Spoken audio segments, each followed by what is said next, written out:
While most people have Jackson Smith-Njigba as the best wide receiver in the 2023 NFL Draft, most people agree that if Quentin Johnston of TCU can develop and reach his ceiling, then he could eventually develop into the best wide receiver from this draft class. But does he have what it takes to reach that ceiling, or is he destined for the fate of other TCU wide receivers like Jalen Reagor and Josh Doxson before him? In today's video, we're going to dig into everything and anything Quentin Johnston to determine how you guys should be handling him in 2023 rookie drafts this coming May. Let's get right into it.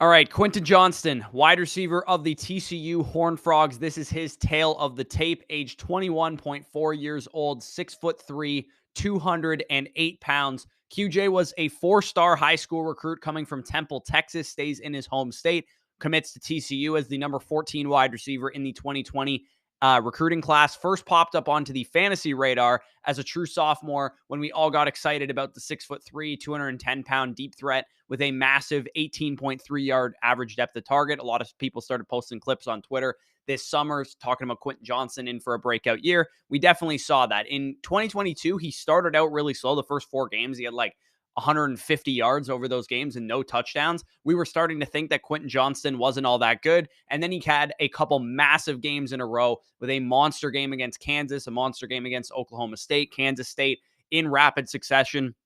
He's a bit raw, in my opinion, a bit inconsistent from a production standpoint, but with the right refinement from an NFL wide receiver coaching staff, he could definitely become a star. Right now, his draft stock, according to Grinding the Mocks, is about a mid-first round pick. His EDP is around 19.9, which would put him right in the range of teams like the Seattle Seahawks, the Los Angeles Chargers, the New England Patriots at 14. There's a couple teams in that area that could be interested in the TCU product. So let's get into the 6 fundamental traits of the wide receiver position. Let's get into some film clips here.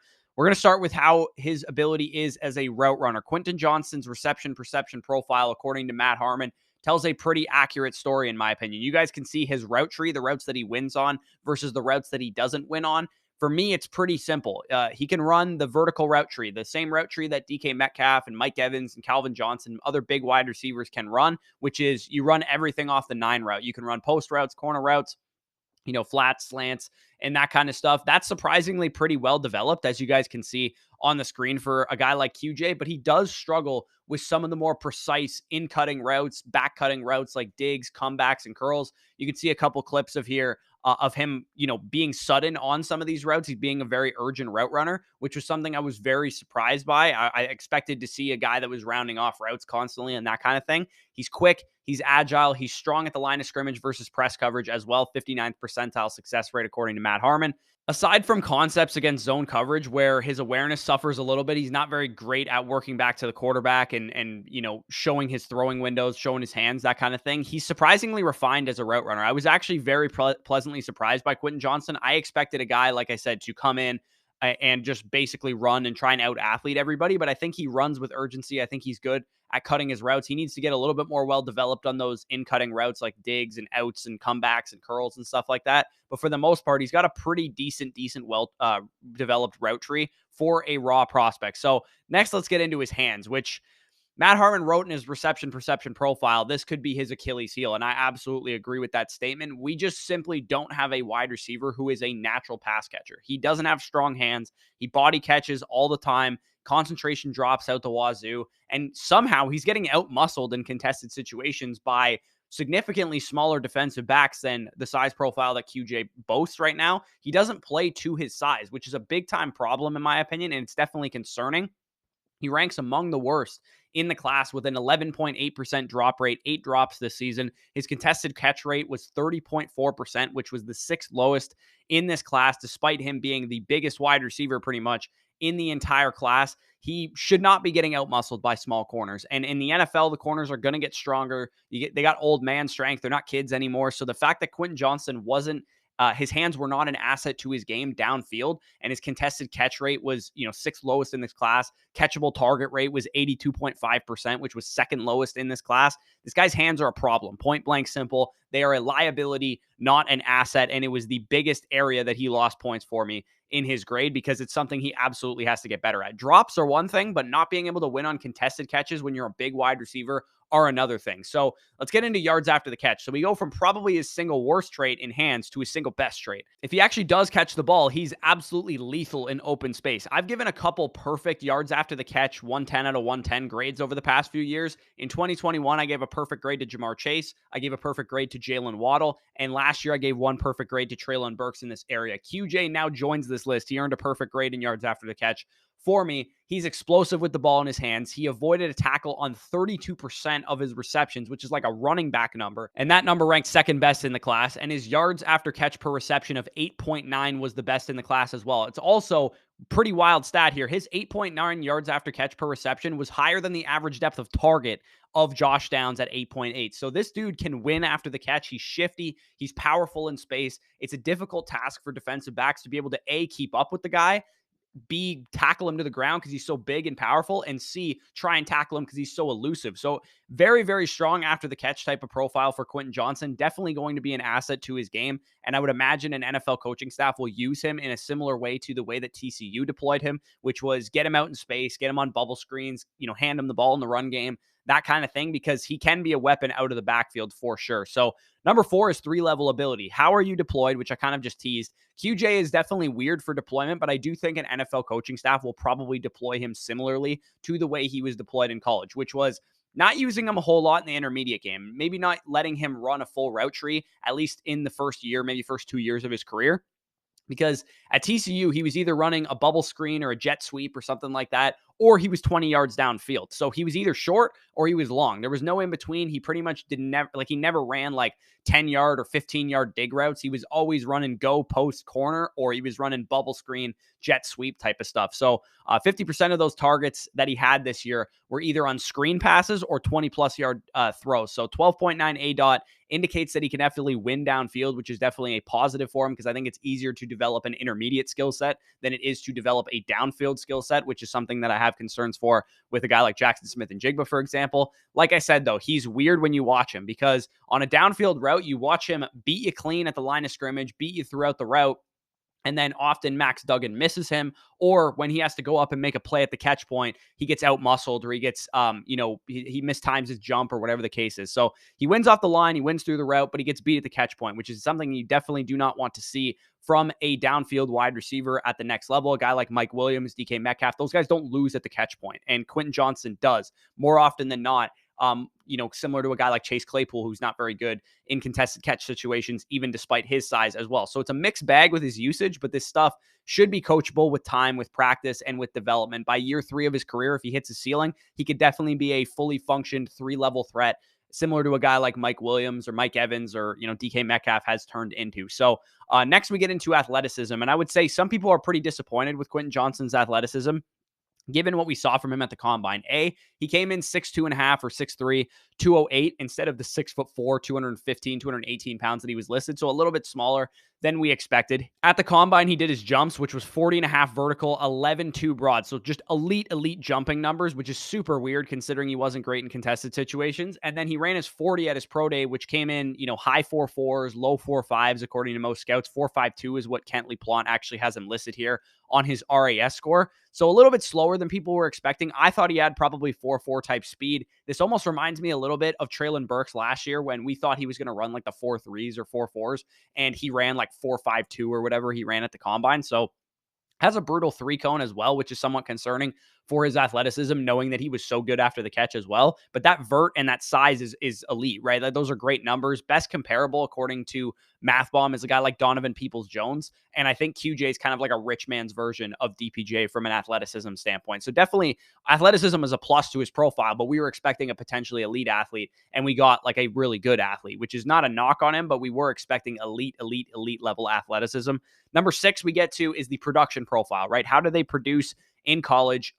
We know numbers can very much translate. A lot of people base their wide receiver evaluations solely off numbers, never watch these guys on film. It's quite solid, right? He's an early declare, breakout age in the 90th percentile. Career yards per team pass attempt over expected. So given his situational factors like his quarterback play, he was second in the class, tied for second in the class with Marvin Mims, just behind Jordan Addison at the top. But there's definitely some warts to his profile as well, because like I talked about, he had some down stretches of play where he wasn't really producing all that much. And I talked about that in the overview. The first 4 games of 2022, he was terrible. Then he had that big run in the middle of the season. Then he had a couple down games. And then at the end of the season, he played pretty well again. So he's just a little bit inconsistent, never commanded more than a 23% target share over the course of his career, or a dominator rating of 30%. His highest dominator rating that he posted was this year at 25.8%, which 30% is typically a big analytics bro threshold of dominator rating. So for me, he kind of profiles more of like a number 2 wide receiver, kind of like what we saw with George Pickens last year coming out of Georgia. And as a result of this, I don't really think it's as simple as saying he can develop into a number 1. I think his profile indicates that he's probably capped as a high-end number 2. So that's something that I have a little bit of concern with. And I think people just see big guys with athleticism and just assume they can develop into Julio Jones. And that's not really how it works. I think you need to be an elite target earner also. And that's why I was lower on George Pickens last year, is because I think he was capped as a good number 2, which it looks like he could become in Pittsburgh there. So a few other minor things that factored into my grade were things like toughness. I think I gave him some points here because he played through the whistle, especially when he was run blocking, or, after the catch, he was able to break tackles. And there's a play here that you guys can see on the screen where he literally takes out 2 guys at once in the run game. And that feistiness didn't show up at the catch point, which I thought was super, super strange. He was very, physical and imposing in the run game, very physical and imposing with the ball in his hands. But when the ball was in the air, he wasn't really that way. And I think that's a big time issue for him going forward. As I talked about, he isn't the most instinctual in zone coverage, needs a little bit more experience, but he's still, only 21 years old, true junior type of guy. Really didn't start as a main alpha wide receiver for this team until this year at TCU. So definitely some inexperience showing up. When we get into final grades, QJ scored a 911.25 out of 1,100. So that equates to an early second round talent for me. If I was an NFL GM, I would not draft this guy in the first round. I don't think he's a first round caliber wide receiver. For me, Jackson Smith-Njigba and Jordan Addison are the only 2 wide receivers that I have first round grades on. And I'm now gotten through, Zay Flowers and Josh Downs and Jalen Hyde, all the wide receivers that have been mocked in the first round. Drake London, Garrett Wilson, Chris Olave, Treylon Burks, Jahan Dotson, and Jameson Williams were all first-round grades for me last year. I had 6 of them. This year, I just have 2. It's just JSN. It's just Jordan Addison. So it definitely is a down wide receiver class. He's currently my wide receiver 5 in my rankings right now, but he's within 10 points of Zay Flowers and Josh Downs, who are my wide receiver 3 and 4. So those 3 guys, to me, are in a cluster of like, tail end of the first round and rookie draft type of options. Depending on landing spot and draft capital, they could shift kind of any which way. The biggest strengths for a guy like Quentin Johnston are his yards after catch ability, his size, his athleticism, his route running versus like man coverage. I think he was very good in that area, and his release from press coverage, and also the run blocking, the toughness that I saw from him. Biggest weakness, without a doubt, are his hands, his ability to win at the catch point, and then some inconsistencies with his production. Number 2 target earner type of profile. So Quentin Johnston, bit of a mixed bag. Pro comparisons, it's really difficult with a guy like this because he's a very unique prospect. The couple that I've heard that I really like are Martavis Bryant, because he's a strong number 2 profile, long, lanky speed, deep threat, and has that in him, and he could become that, like we saw to Martavis Bryant in Pittsburgh early in his career. I also like Treylon Burks from last year. I think he's kind of similar a little bit to Treylon Burks, aside from the profile. Like, obviously, Treylon Burks had an alpha target share type of profile, but I think on film, they kind of look the same. He's not quite as thick as Treylon Burks, but yak monster, not a lot of nuance, who ran slower than we thought at his pro day as well.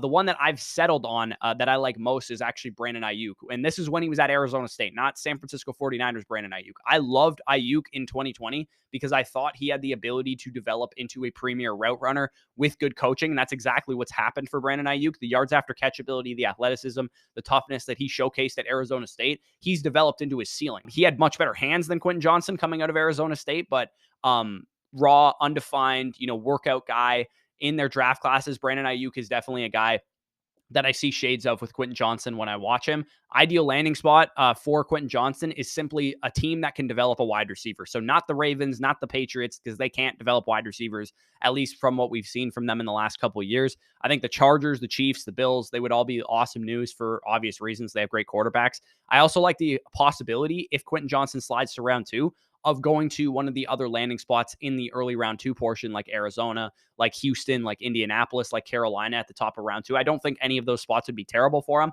but I would ideally like to see him go to a team that has a proven track record of developing wide receivers, because I do think he needs some development. So, rookie draft outlook, what you guys should do with him in your rookie drafts. To me, there's absolutely zero chance I'm drafting QJ over the following names in a rookie draft: Bijan and Gibbs at running back, the top 4, yes, all top 4 quarterbacks, including Will Levis. I would not draft Quentin Johnston over any of them.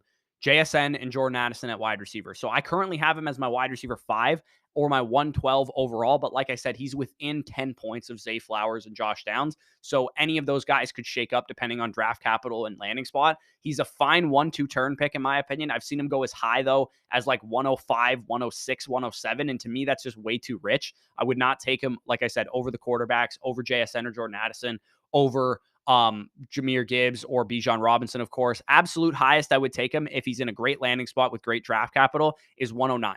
That was probably the highest I would take him with first round draft capital ahead of, Charbonnet, Flowers, Downs. If he slides to round 2 to like a suboptimal landing spot, I could drop him as low as like 201, 203.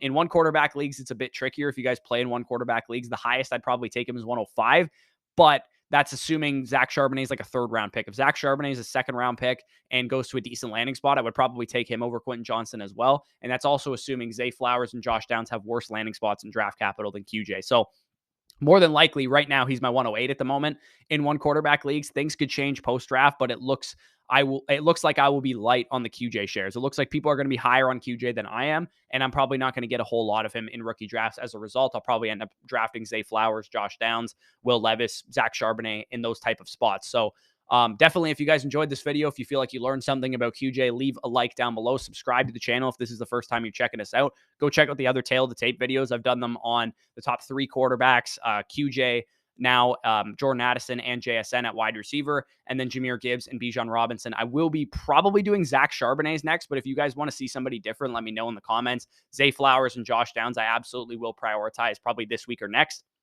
as well. So those guys will be coming soon. Michael Mayer and Dalton Kincaid, I would like to do as well if I can at some point. So those should be the end of the Tail of the Tape, the names that I just said. But if you want to see me do anybody else, feel free to let me know. I will also break down like sleepers and, some of my favorite underrated prospects. And I'll talk about, some of my favorites there, like Chase Brown and Tank Bigsby and guys like that. So if you guys enjoyed the video, like I said, leave a like, subscribe to the channel if you're new, comment your thoughts down below about QJ. Check out the new site if you guys want access to my full rookie rankings, full dynasty rankings, all of the benefits on the screen right now at flockfantasy.com. Using that promo code FSE, you'll get 30% off any of the packages. If you sign up annually, you get 6 months for free, and you can sign up using promo code FSE and get a 2-day free trial to see all the value that's available on the site right now before you purchase anything. So definitely check that out if you're interested. We also probably will be doing another startup soon. If you guys want to be a part of that, being a member of Flock Fantasy will get you in the door. So definitely check that out if you're interested. But with that being said, peace out, and we'll talk to you soon.